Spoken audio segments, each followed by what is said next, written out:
Hi, everybody. Welcome to another week and another edition of Houston Sports Weekly, our weekly podcast on KPRC 2 Plus. Click to Houston.com. I'm KPRC 2 Sports Director Randy McElvoy.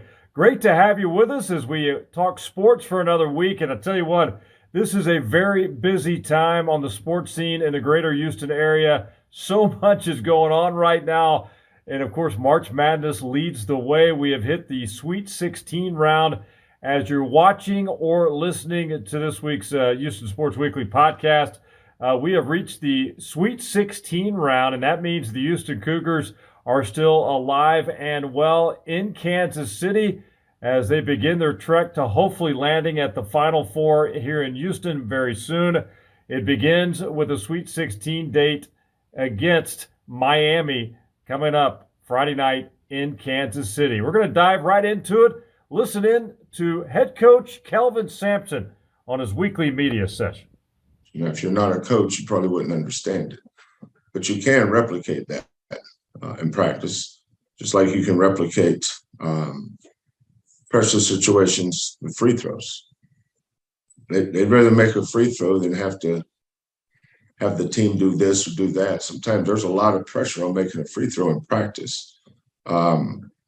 We do a lot of 2 minutes, 3 minutes, or the first time out after the 4 minute.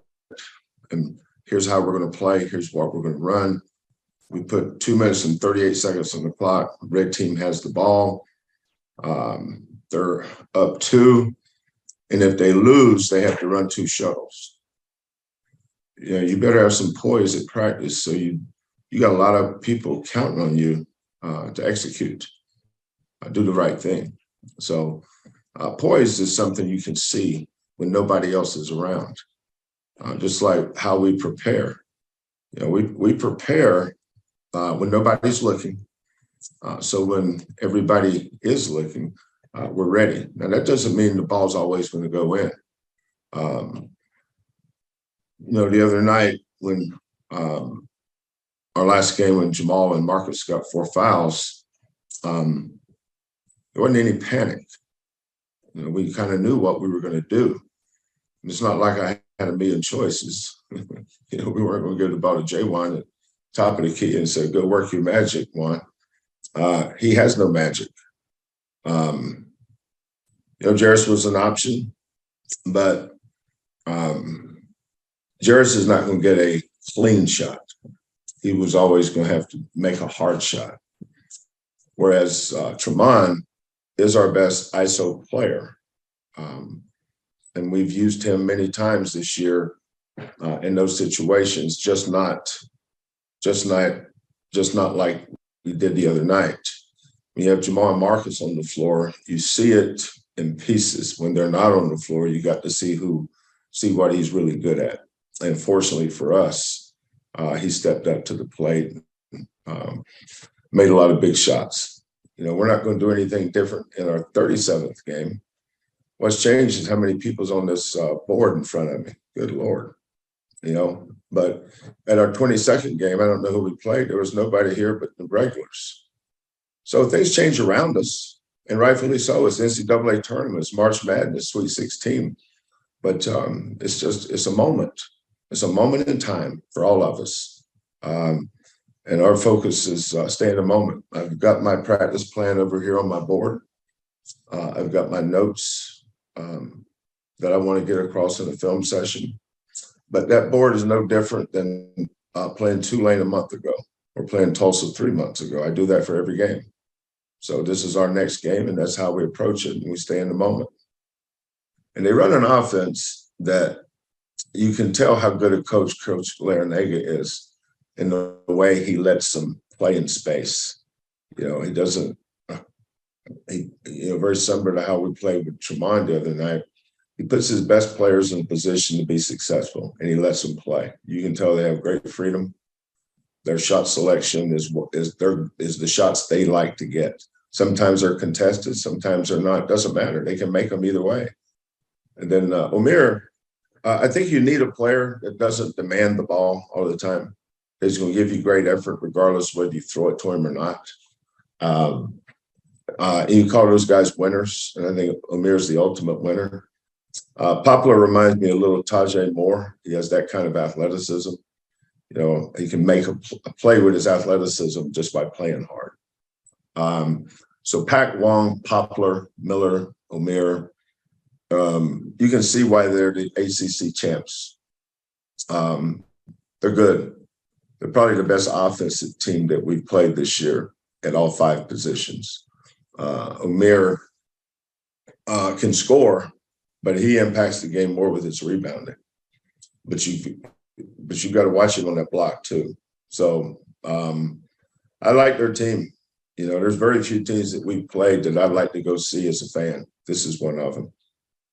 But Jarris has really improved. When I say he was a bad defender when he got here, I've had some bad ones. Jarris is right there with all of them. He just didn't understand. But when your game is built on offense, it was no different than I got a long list of them. But once you learn to play in a system and where to go and when to be there, it starts with your attitude. The one thing Jarris has had since day one, and I could tell this in recruiting him, he's just a wonderful kid, just a sweetheart. Never had a minute's problem with him. I get on all these kids. Quentin Grimes was like that. The harder you get on them, the better they are. And great players want to be coached, which is why he came here. He knew what he was getting into, but he wanted that. He knew he needed that. His father and mother knew it. And that's a big part of why we got him. You can recruit a kid as hard as you want. They have to decide whether it's the right fit for them. But Jarris has just been a wonderful, wonderful teammate. Jamal, Marcus, J1, and Tremont, and Reggie. Those 5 guys have been around here for a while. They deserve a lot of credit in his development too. But Jarris asks great questions. He's he wants to do good. He's a pleaser, but he's also learned to be independent. I don't want guys. I don't like pleasers to be pleasers. I'd rather them please themselves than please me, because they have their own standards. Don't do it because I told you to. Do it, understand why you're doing it, and that's where Jarris has made his greatest improvement. Chris is he knows why. He knows why we're doing it this way. That's why they struggle in November and December, because they don't know what they're doing. I always get amazed that people want to know what was wrong with our team in November. Nothing. That's why I never overreact to anything in November and December. They're learning. They don't know what they're doing half the time. It takes usually to about Christmas to figure out our defense for those new guys. And every year we start over, because every year we lose 4 starters. But Jarris has come a long way, man. I'm really proud of him. This has been just a tremendous blessing. There's not a day goes by that I don't think how lucky I am to be working with my family. And that is such a blessing. I can't, we use that word blessing a lot. It's kind of evolved into the thank you and please category. It's just a word.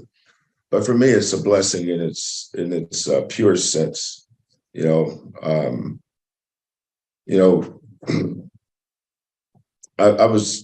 This is 2023. I was a head coach in college in 1983, 82, whatever year that was, 81, 82. So, when you've done this for 40 years, there's not a lot you haven't seen. And the biggest thing I learned in the NBA is how to delegate. I learned I don't have to do it all. I always thought I had to be the hardest worker, that would show my staff the way I wanted things done. And if they didn't do it right, then I'd go behind them and do it myself, because I wanted things done a certain way.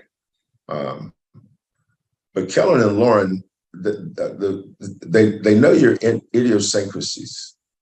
They come back at me They disagree with me. They tell me no. They say that's not the right way, and they just helped me. They've made me better, by telling me, I'll say something. We'll have a staff meeting, and I'll say, okay, here's what we're going to do.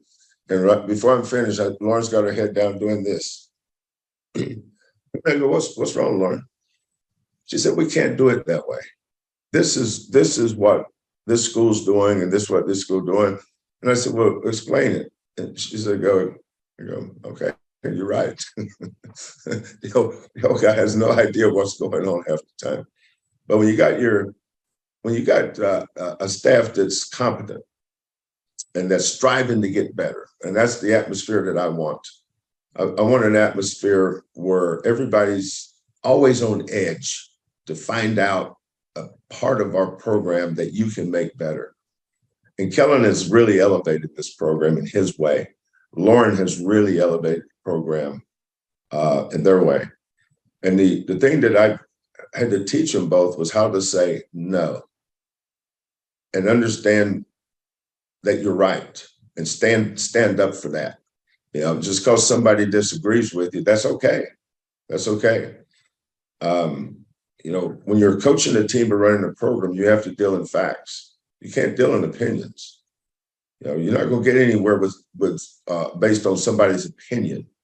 You have to deal with your facts. And Kellen and Lauren has raised the standards of this program because they're so good in their area. I tell all my staff, I want you to be first team all conference in your role. We're all role players. I don't want to be the player of the year. I just want to be first team all conference because I'm part of a team. And I got great teammates, and that's what we are. I may be the face, but we're all in this together.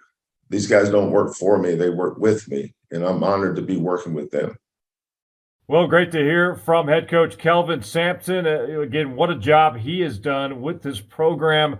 You know the story, arriving here beginning in 2014. I mean, this program was in shambles when he arrived. There was no attendance inside of Hall 5's pavilion. He even had walk-ons come in that first year to try to help out. He just didn't have any talent. He had to build it from scratch, and now he has the Houston Cougars as a perennial powerhouse team. Another 30-plus win season, entering the Sweet 16, 33-3. Again, the Cougs will take on Miami in Kansas City. The other game, Texas and Xavier. The two winners meet Sunday in the Elite Eight there in Kansas City with a trip to the Final Four on the line.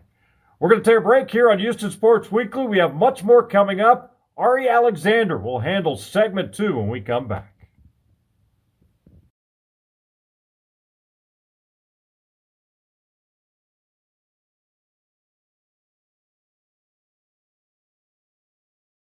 Welcome back to Houston Sports Weekly. I'm joined by KPRC 2 Texans insider Aaron Wilson. We are in the auditorium for the Houston Texans because we just got done watching Laremy Tunsil talk about being the highest paid O-lineman in the NFL. 3-year, $75 million deal. It reset the market. Aaron, why would you pay Laremy Tunsil market resetting money? You pay him because he has rare blocking traits. You think about the athleticism. He's different from the other left tackles. And number one reason, you're going to draft a rookie quarterback and you want to protect that investment. I look at offensive tackles, it's like car insurance. You have to have car insurance to protect your more valuable investment. If you have a Lamborghini car, you need insurance. And that's how I liken him to. You think about Laremy, and he called himself the X Factor. He reset the market again, and he did it his way with his own negotiating team, with guys that advise him, Lalu Sani, Saint Omni. And for Laremy, good for him because he's doing it his own style, and it's different. And these are market trend-setting deals, groundbreaking. And I think the reason you do it primarily is because how do you replace him? What's out there that you could get that's comparable? And there's nothing comparable. So it's affordable when you think about where the salary cap is. It's a lot of money. It's a gigantic investment. And it's something that came together very quickly, how they negotiated this deal. Well, it's affordable. It's a gigantic investment at the same time because look what happened before they traded for Laremy Tunsil. Matt Khalil I remember when I first got here in 2019, they signed Matt Khalil, and Matt Khalil was so bad that he retired, and then the Texans went out and traded for Tunsil. let's go like hypothetically here. Let's say you trade Tunsil for something. What else could have been out there? What was the possibility in a no Tunsil world? You could trade for Jonah Williams, who's available after they acquired Orlando Brown Jr. You could have signed Orlando Brown Jr. You could have traded Laramie Tunsil to the Kansas City Chiefs if they would have, not been somewhat, I would say, cheap on trade terms. You could do a lot of things. None of it would have been as good. There wasn't a comparable left tackle, and he really benefited from the fact that this wasn't a stud free agent class of offensive tackles. So when you think about Laramie Tunsil versus Orlando Brown Jr., Jonah Williams now available via trade, Jawan Taylor, who's more of a right tackle and did sign a giant contract with the Chiefs. It's just different levels to this, and I mean, he looks different. He is elite athleticism. He's just different from the other linemen, and he looks different. He acts different. He just sets himself at a little bit different level, and as I say, there's levels to this. His level, elite. And it's hard to find a pass protector like him. He allowed 1 sack. I'm not even sure if that sack was all his fault. He was helping Kenyon Green in the first game of last season against the Colts, getting his first game. And, he did a down block with him, and E.J. Speed came free and hit Davis Mills. But, he was exemplary in pass protection, and he showed up for everything. He was around. He showed a commitment. He told the Texans, I want to be here. It's important to him. And I think the thing is sometimes when a player – they have that strong desire, that does impact negotiations because you're okay, he's passionate about this. He's not just like lukewarm about playing here. Yeah, well, he talked a little bit about how much he cares about the city, and he's going to be here for a long time because it's like blink of an eye, but he's already been here for 4 seasons. He's signed for 3 more. So that's, that is a long time, especially in an NFL career where the average career lasts like 4 years, right? And if you had a good, 10 years, you have a good career. He will have put at least 7 years here. What did you think about just what he had to react in terms of his deal? Well, I thought his reaction was interesting because he was just very, like he always is. He was pretty chill up there. He was like, kind of owning the room. And he's a man of few words, but everything he said, it kind of, I thought, put an exclamation point on how he feels about himself. I'm the X factor. Confidence. Love it. Yeah. How often do you have a swaggy offensive lineman? He's different. I think it's cool because most offensive linemen just like, I play hard. I listen to what coach tells me. Yeah. And he's different. So I think it's fun. I mean, we're in sports journalism.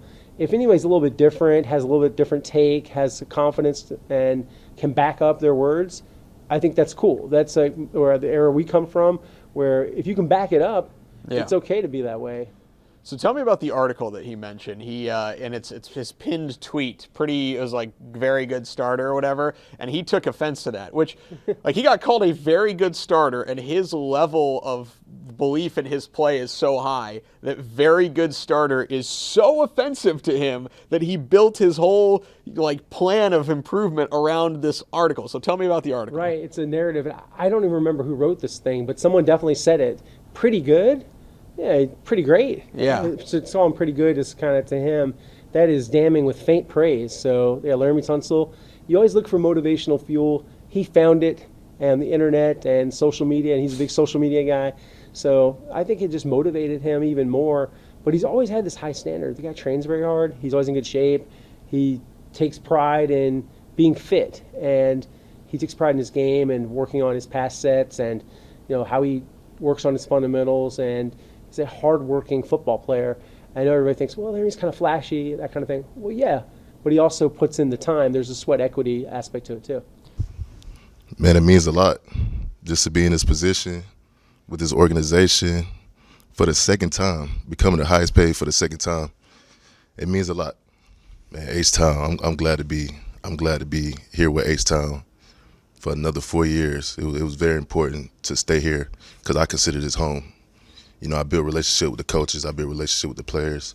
I built a relationship with the front office. I built a relationship with you guys. So just staying here and talking to you guys daily, talking to my teammates daily and to the coaches, man, it means a lot. Right. So as my role in this team, I view myself as the X factor for this whole entire team, the X factor and a mentor for the young guys, the Jalen Petries, the Damian Pierce, the King Greens. I view myself as a mentor, like a captain role. I want to help those guys in any way that I can. And whenever they need me, they can hit me up.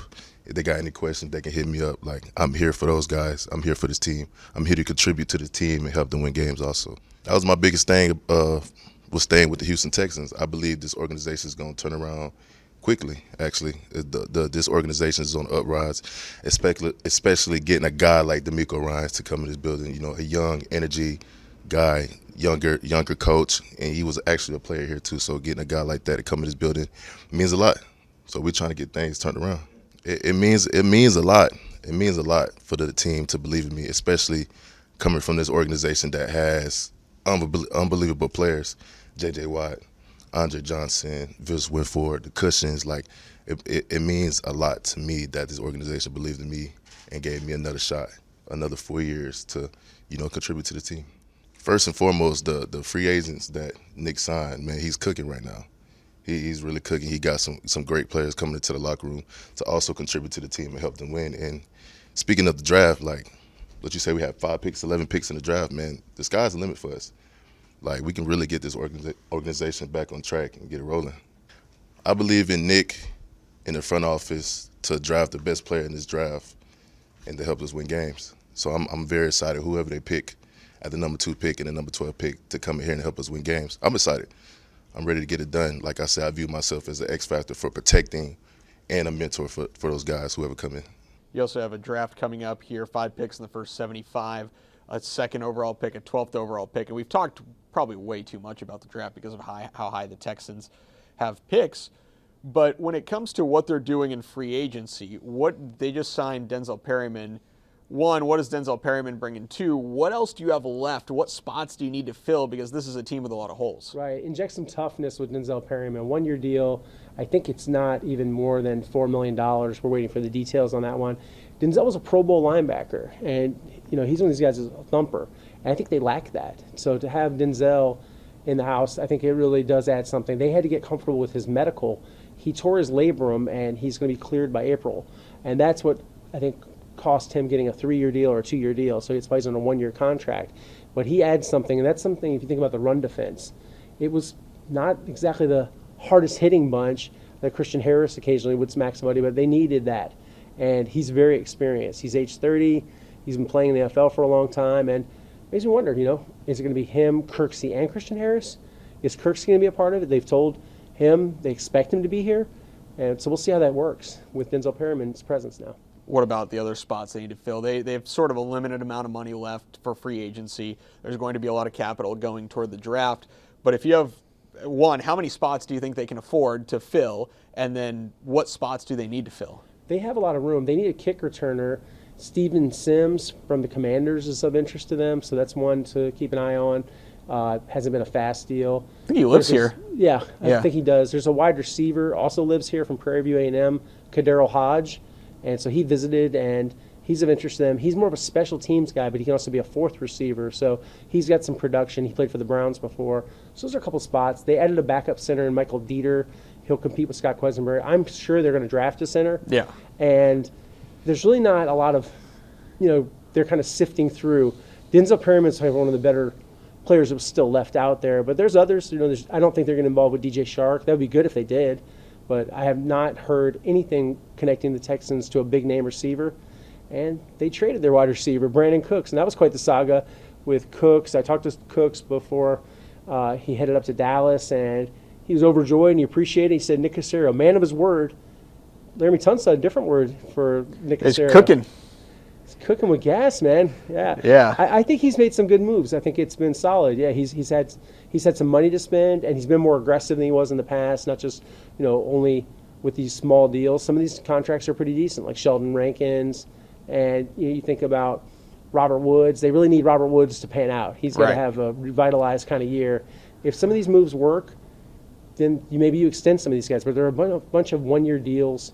Everybody's here kind of short term, and then the cap is going to go way up, and they're going to have a ton of money next year. So by then, maybe they're good. We'll see. Yeah, I mean, but when you look at this receiving core, you're building around Robert Woods, who's coming off a really rough year with Tennessee, Nico Collins, who has shown flashes, but I don't think has shown enough consistency that's your wide receiver too, and you feel comfortable with it. And then a couple other guys they signed, a guy like a Noah Brown. Do they need to draft a receiver at 12, or can they wait? They could wait. There's a ton of receivers, so there's no need to force it to go Jackson Smith-Njigba, or I think Quentin Johnson is sliding a little bit, appearing maybe late first round, early second round now from TCU. And Jordan Addison didn't run very fast, wasn't very sudden, wasn't very twitchy. The best player, and this is the spot I think they need still after losing Obo Okoronkwo, need an edge rusher. Okay. And Nolan Smith from Georgia tore up the combine. That'd be pretty good. Miles Murphy, Tyree Wilson from Texas Tech. Could be some names in the mix. I think they could get a really good pass rusher, and I still think they need one. If they go quarterback at 2, maybe at 12, you're going pass rusher, edge rusher, or a D tackle to get a younger one to go with Sheldon Rankins and Malik Collins, and they'll be like Brian Brzee from Clemson. So there's going to be a cluster of players that I think are pretty good, and the 12th pick is valuable. And then you can wait till 33 until you go for a receiver? All those guys will probably be there. I think Quentin Johnston's there. I think Jordan Addison could even be there. I'm sure the Ohio State receiver, despite not running very fast, I guess early reports are 4.5 so far today. Yeah. He's a good player, though. I think that doesn't stop them. They're not out of the wide receiver business. All right. Well, this is an enlightened chat, as always, about the state of the Texans, a team that is going into the NFL draft with plenty of picks, but still plenty of holes to fill. Aaron Wilson, our KPRC2 Texans insider. Thanks for watching Houston Sports Weekly.